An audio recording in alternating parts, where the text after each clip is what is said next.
doon sa testimony nila na naghatid din sila ng pera doon sa Ilocos Norte. Ang pinapanigan mo ay ang malalapit sa iyo. Kaya si Bunoan gagawin nilang state witness. Meron bang state witness na siya mismo ang pinakamataas na opisyal ng DPWH?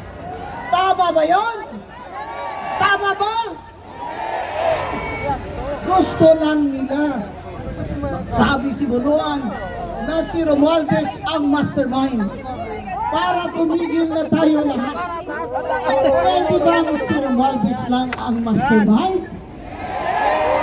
Yun ang mga tinutukoy ni Senator Marcoleta sa kanyang Blue Ribbon investigation. Kung kaya pinatigil, kaya nila inagaw ang Senate presidency para tumigil si Senator Marcoleta ng kakaimbestiga kung sino ba talaga ang mga hinatira ng pera ng mga bodyguard ni Saldico. Sinabi nila, nagatid din sila. Sinabi nila, nasa news yan, nagatid din sila ng pera. Si Saldi Misco mismo ang nagsabi sa kanyang video, nagatid siya ng pera, 25 billion kay BBM.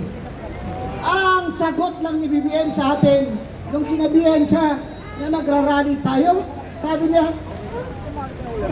we can rally.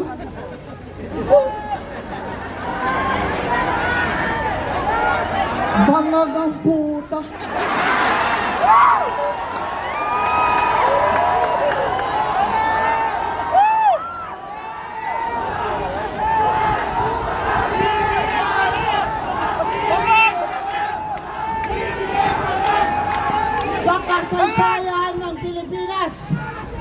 Sa kasaysayan ng Pilipinas, kasama na yung ama niya na diktador. Ito lang ang first time na ang Presidente Bongbong Marcos ay minus 27 ang grado. Pero kung makapunta sa Canada, parang akala mo, winner! Akala mo parang walang nagugutom sa inyo. Para bang totoo na guni-guni lang natin lahat na 2.5 million na Pilipino ang walang trabaho? Maliban dyan, 15 million ang underemployed o part-time lang ang trabaho. BBM, hindi kami bangag. Gutom na kami. Gutom na kami. Gutom na kami. Gutom na kami. Nagugutom na milyong-milyong Pilipino na pobre. Ang sinasabi ni BBM, oh, look at me.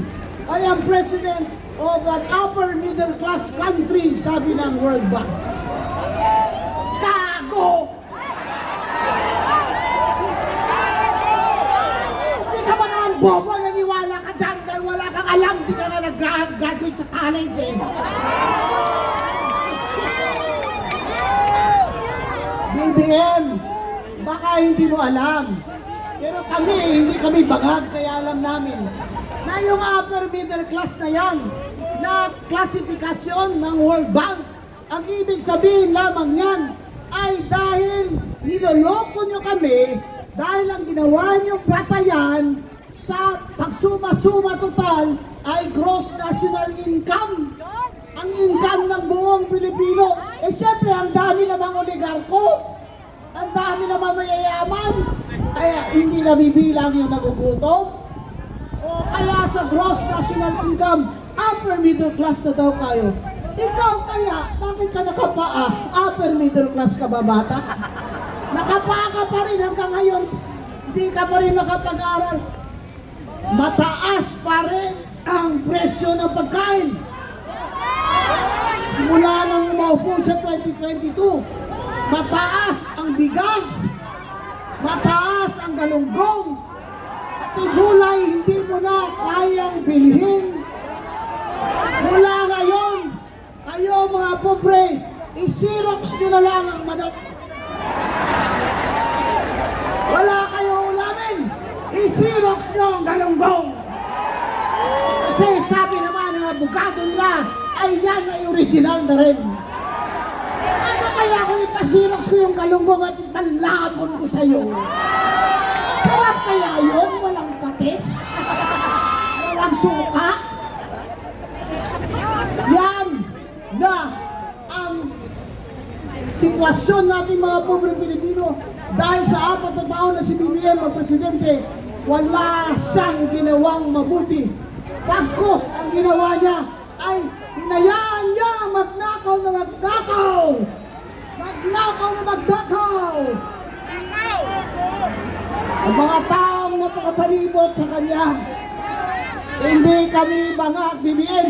Ang ibig sabihin ng upper middle class status ng World Bank ay itataas nila ang interes sa utang. Sasabihin ng World Bank, upper middle class ka na pala ngayon eh.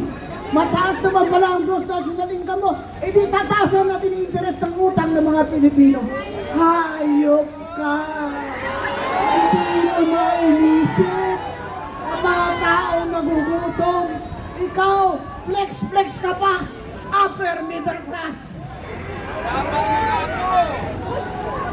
Animal, walay batasan, way huya,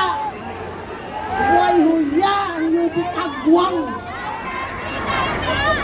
Anak ng kagwang. Saan ka makita ng presidente na proud pa siya? Nagsabi na, yumayaman na pala ang mga Pilipino dahil ako ang presidente ninyo. Ito ang kasinungalingan na pinapakain niya sa atin. Dahil dito sa sinasabi niya na upper middle class income na tayo ay hindi na magpapautang yung iba. Ay salamat, hindi na siya pautangin. Kasi sasabihin ng Korea, number 1, hindi kita pautangin kasi kinukurakot mo lang. Number 2, hindi na kita pautangin kasi hindi mo na kailangan. Kasi upper middle class income na mga Pilipino. Hindi ka ba naman gago? Utang ka ng utang na loob. Kami nagbabayad. Pati ang batang walang salawal at walang sapatos, tsinelas dyan, 165,000 na ang utang niya ngayon na babayaran niya. Hindi pa siya nagtatrabaho, sanggol pa lang siya. Ang utang niya ay 165,000 pesos na.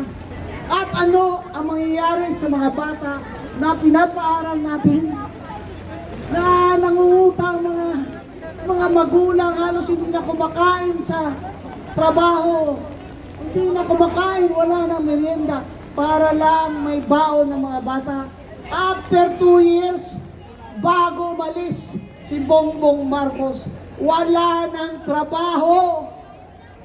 Yan na ang pinakamasaklap na ating haharapin sa 2028 kung bakit ang eleksyon na yan ay napaka-importante sa future ng ating mga anak at mga apo. Wala ng trabaho. Ang foreign direct investment, bagsak. Edukasyon, bagsak. Turismo, bagsak. Ang umaakyat lang ay ang travel allowance ni BBM. Ngayon, sasabihin niya sa atin, I want to leave a legacy. Ha? Anong legacy iniiwan mo sa amin, BBM? Yung utang mo na halos 19 trillion pesos na. Kapag isinulat ko yung numero dito, ay abot na dun. Sa punong kahoy yung zero ng trillion peso na utang mo. Bali wala sa'yo na ang mga tao ay hirap na, gutom na. Wala ka pa rin magagawang trabaho dahil wala nang tiwala sa'yo ang mga negosyante. Wala na kaming tiwala sa'yo. Kung kaya ang trust rating mo, BBM, ay minus 27. Mula sa minus 14, ngayon ay minus 27. Ang ibang presidente, habang tumatagal sa pwesto, pataas ng pataas ang approval rating. Si BBM, pabangag ng pabangag. Yan ang problema, mga kababayan, kung sa simula pa lamang ay pinlanuhan na nila tayo, nananakawan nila tayo. Lahat ng ito, mga pangyayaring ito, ay dahil gusto lang nilang pagtakpan kung sino man ang magnanakaw. Yung mga congressman dyan sa House of Representatives, tumayo kayo rito sa Luneta. Magpaaraw kayo between 12 to 1 o'clock. Sumigaw kayo dyan na hindi kayo magnanakaw. Hindi kayo ever nagnakaw. Siguro 5 lang sa inyo ang makakatayo dyan. Huwag kayong magsinungaling sa amin. Kasi alam namin ang mga ginagawa nyo dyan. Simula noon pa, noong nakaupo si BBM, ay talagang pinanuhan nyo na ni Martin Romualdez itong pagnanakaw sa kaban ng bayan. Kaya tingnan nyo naman, anong sabi na naman ngayon nila, ng mga congressman?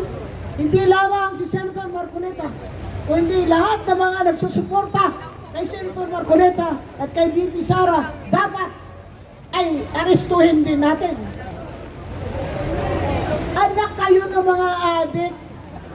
Hindi mo sabihin, hindi na kami pwede magsalita dito.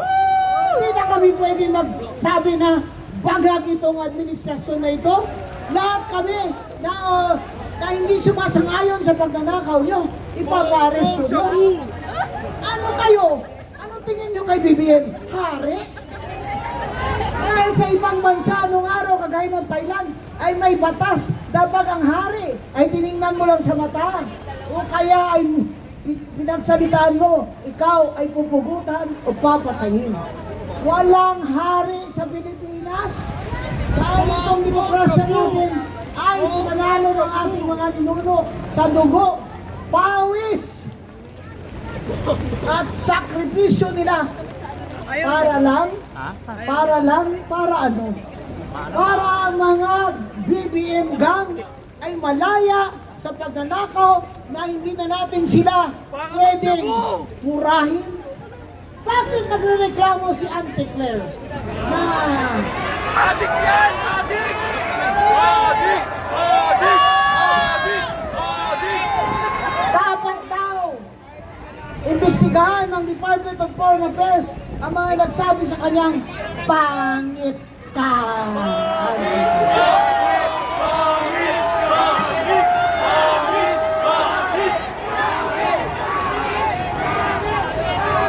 Hanggang doon pa sa ibang bansa ng Canada, hanggang doon pa sisikilin nyo ang freedom of speech ng mga Pilipino?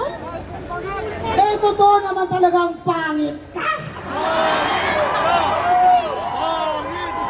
Ang hirap talaga kausapin ng mga ganitong klaseng tao na dahil sa laki ng sweldo nila ay talagang imbes na ang trabaho niya mag-report sa atin kung ano nagagawa ng boss niya, ang trabaho niya ay pangungutya sa lahat ng nag-oposisyon kay BBM, kagaya kay Senator Pia Cayetano. Hingal daw, hinihingal daw. Bakit daw siya hinihingal? Ikaw, Auntie Claire, ba't ang baho ng hininga mo?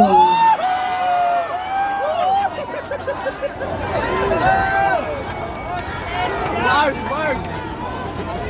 Lahat ng ito, mga kababayan, lahat ng pagsisikil sa atin na oposisyon sa BBM administration dahil sa korupsyon, lahat ng ito ay dahilang ayaw nilang managot ang malapit sa kanila. Ayaw nilang managot ang totoong mastermind. Kaya pinakulong nila si Senator Marcoleta dahil hindi siya titigil sa pag-iimbestiga at pag-uusip habang siya ay senador. At sa palagay nyo kaya,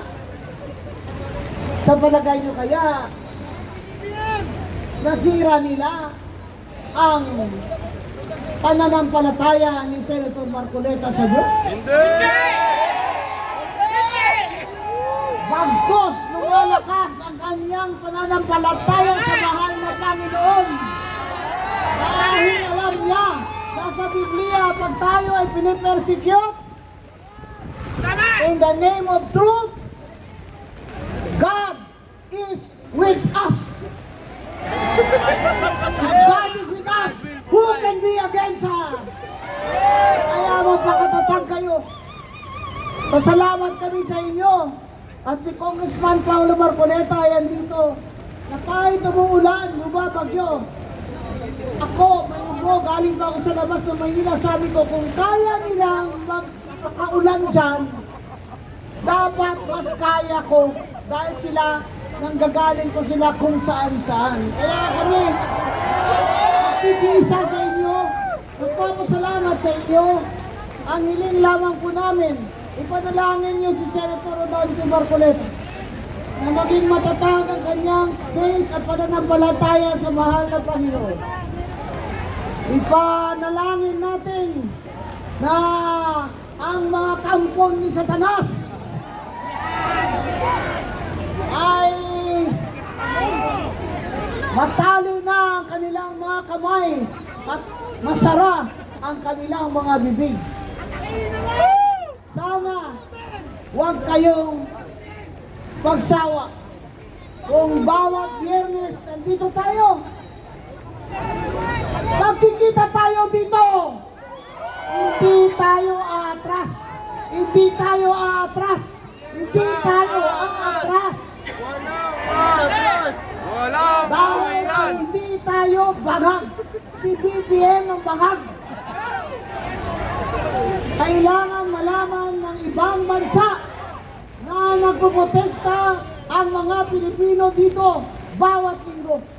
Dapat malaman nila para habang si BBM ay naglalamierda sa ibang bansa, alam ng mga opisyalis ng ibang bansa na ang Pilipinong pobre ay gutom na gutom na. Gutom na gutom na. Habang ang ating presidente ay naglalamierda kasama si Auntie Claire. Kung gusto man ni Auntie Claire kasama niya si BBM sa langit, ewan ko lang kung papayag si Lisa Marcos.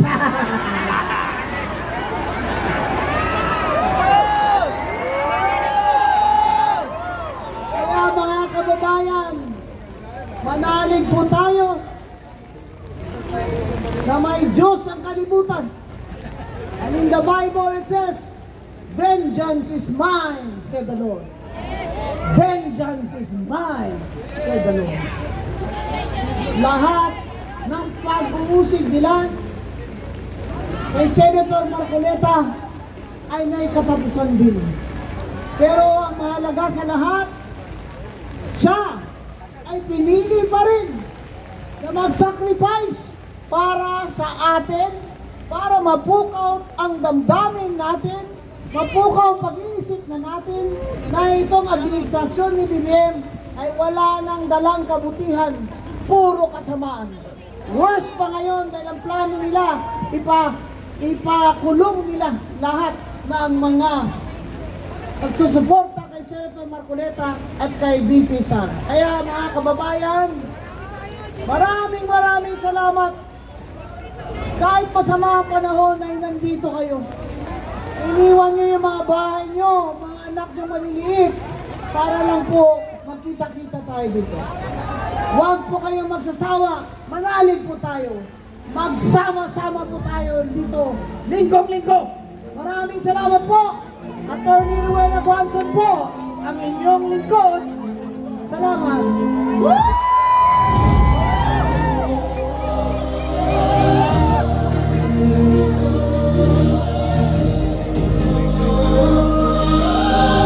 Ayan, maraming salamat